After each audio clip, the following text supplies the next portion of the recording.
Mississippi's hopes of making the college football playoff officially ended on Saturday, with a crushing 24-17 loss to Florida.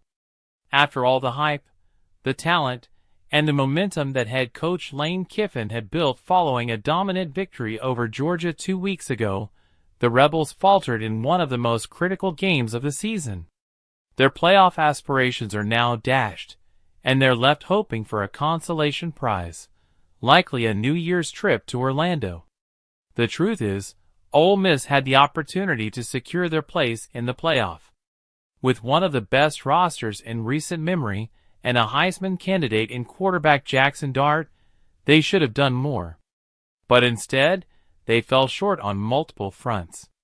A 5-for-18 performance on 3rd and 4th downs against a Florida team that was all but written off weeks ago is simply unacceptable. There's no excuse for losing to a Florida squad that had just secured its 6th win. Several critical mistakes haunted the Rebels in this game. Kiffin's decision to hand the ball to defensive tackle J.J. Pegues in short-yardage situations was baffling, as was a missed 34-yard field goal that would have kept the momentum in their favor. A muffed punt return handed Florida 3 points, and Dart's inability to execute under pressure only added to the mounting frustration. These mistakes, combined with the 3 losses to Florida, LSU, and Kentucky, are why Ole Miss can't be in the playoff conversation.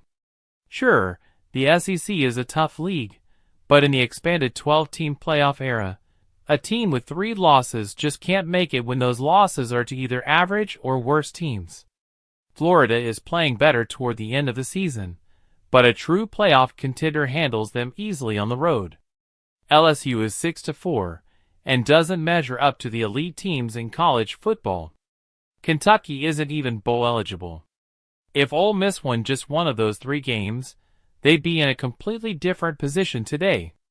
A win over Florida or Mississippi State, both winnable games, would have all but locked them into the playoff. The Rebels' victory over Georgia was monumental, and their 27-3 dismantling of South Carolina was one of the season's underrated performances. But with those critical losses on the schedule, the playoff hopes are officially gone. Now, the door is open for teams like Tennessee and Indiana to take advantage of Ole Miss's collapse. Tennessee, the first team out according to the committee, is in a much better position to slide into the top 12, especially if they beat Vanderbilt next week. While not impressively dominating Ohio State, Indiana could finish strong and surpass Ole Miss in the rankings. The SEC is likely to push for multiple teams in the playoffs, but despite the league's depth, it's clear that several of its teams, including Ole Miss, are flawed. The Rebels' inability to handle business against lesser opponents and lack of consistency on the road means they should be out of the playoff discussion. The SEC's strength may be a factor, but the committee must focus on teams that have proven they can perform when it matters most. Ole Miss won't be one of those teams this year.